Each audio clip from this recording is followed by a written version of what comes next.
Hi everyone, my name is William Schoberl, and today what I'm going to do is I'm going to go ahead and present my artifact to you guys. Before we go ahead and begin, what I like to do is I like to go ahead and discuss with you guys the definitions of culture and intercultural communication. So with culture, what that means is it's something that is passed down to us or is learned from. Basically, what that means is everything about us, essentially. How we act, to the way that we eat, to the way that we drink, to the way that we communicate, verbally, non verbally. Basically, everything that we do is representative of our culture. And it's something that we've learned from parents or friends or family that is taught from them and their family, and so on and so on. Or something that we can learn from people of other cultures. For an example, like people that join the military, they learn the military culture pretty well. um, and so, for like me, I grew up a son of an officer in the army. So I was instilled the family culture that my dad had, as well as the culture of the military. So I had best of both worlds. So the other definition I like to go over is the one of intercultural communication.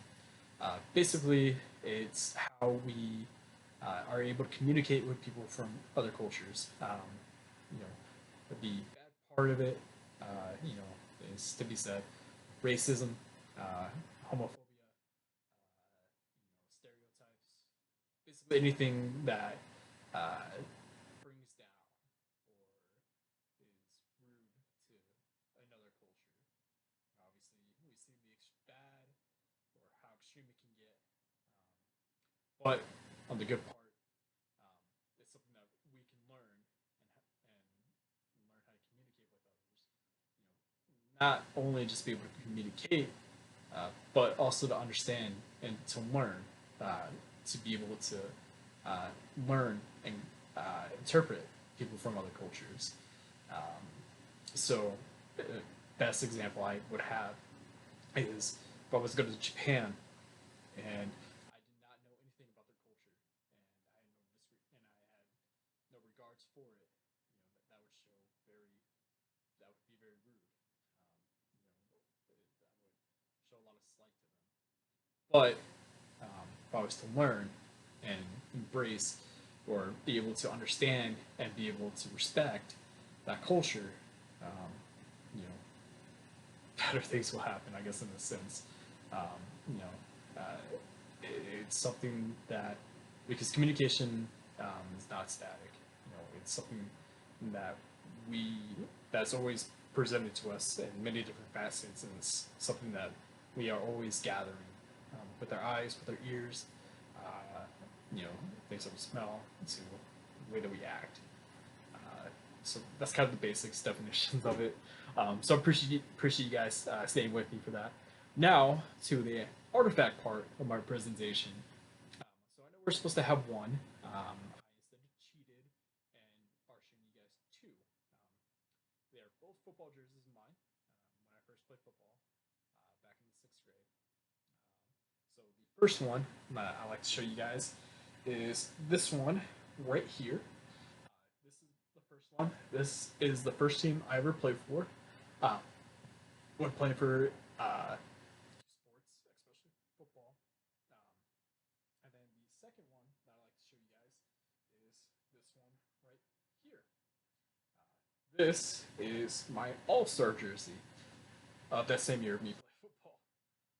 So to go into a little bit of history about it, I first started playing football when I was in the sixth grade, and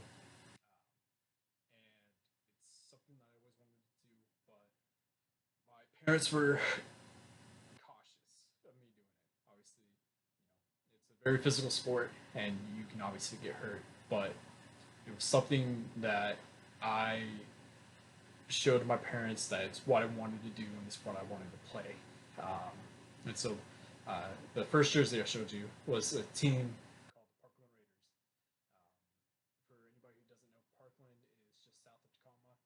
That's where I first grew up when I moved here to Washington State. And it was the first team that I played, and it was the team that I played for until I was in the eighth grade. And the second jersey I showed you, like I said, it was the All Star jersey. That was also from my first year. Little funny story about it is first time at practice, we were going through warm ups, and we got to the jumping jack stage, and I could not do jumping jacks for the life of me, which made both of my coaches fall on the floor laughing. They were ex college football players, and I wish I appreciate it now, but at the time I was confused. Um, but I eventually led to a conversation with my mom that if I was able to do jumping jacks at the end of the year, then they would go ahead and buy my mom dinner. And if I was not able to, then she would have to buy them dinner. So, if you haven't noticed, by the end of the year, I made the All Star team. So, my coaches basically paid two lunches for my mom. One, because I learned how to do jumping jacks, and two, they didn't think I could play football. It was more of like, yeah, sure, kid, you can you can play, but we're not really actually gonna put you in. But then I showed them that I could play, and I was the only person elected to the All Star game that was not a coach's son on my team. There was three of us, and I was the only one who was not a coach's son. Um, so that showed how much respect they had for me as a player, and especially a kid who never played sports a day in their life. So that to me that holds very dear to me.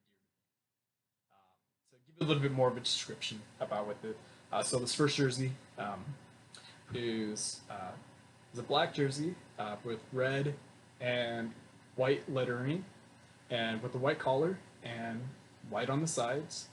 Um, we do have a sponsor that we have at the time called Gorilla Inc.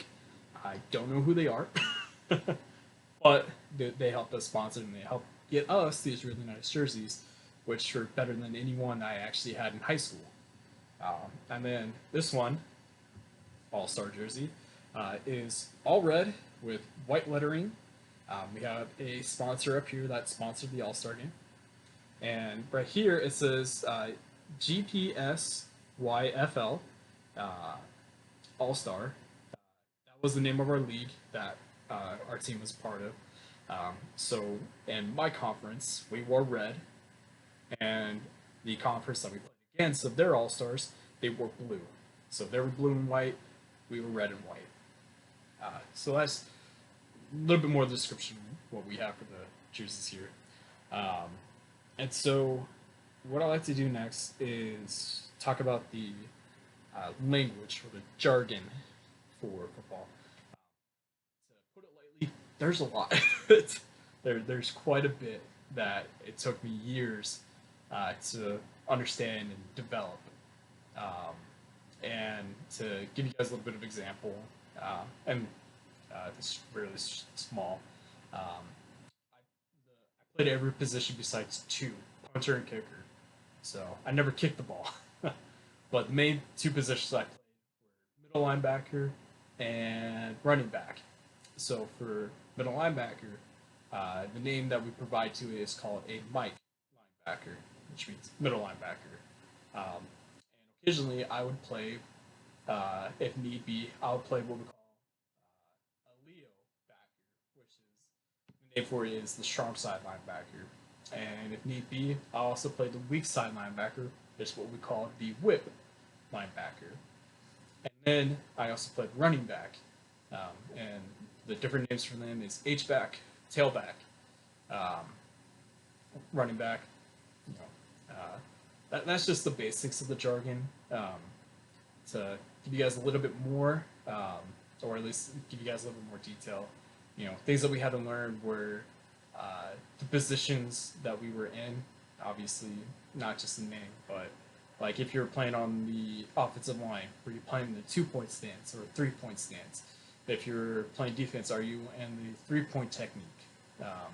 If you're playing quarterback, are you playing press? Are you playing man? Are you playing zone? Same with the linebackers. They also had to know that as well. If you're playing man, zone, that's just the type of coverage that we play. Are you going to be blitzing? do for if you're going to be blitzing. We use a lot of hand signals. Um, you know, usually for us, cross would mean two linebackers blitz. If we had an air going like that, that means uh, middle linebacker would blitz. If we're going like this, that means we're playing zone. And then for running back, you had to know the formation that the quarterback was calling. You had to know where you had to line up at. What type of stance, how far back you're going.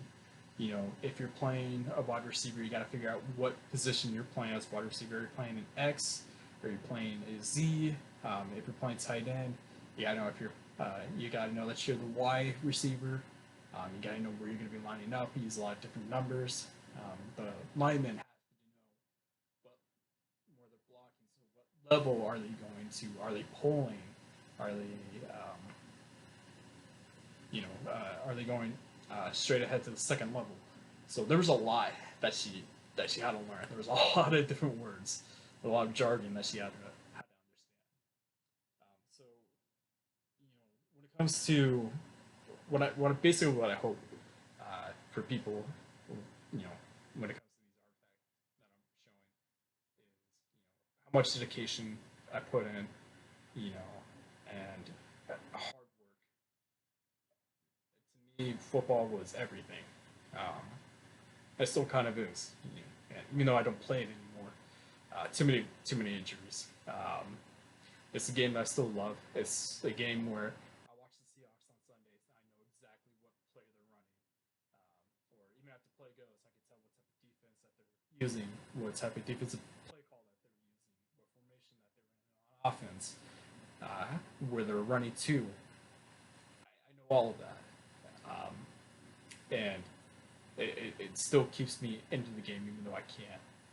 Um, so I just wanted to show how much it means to me and how much I love it. When it comes to stereotypes that people might have about football or anything like that. Like only people that are big can play football. Or that are absolutely physically gifted. No, anybody can play football. Obviously, if you're top physical you know performer, if you're blessed with that ability, you know, then yeah, you get to play up on the highest level. But it's not always necessarily that either.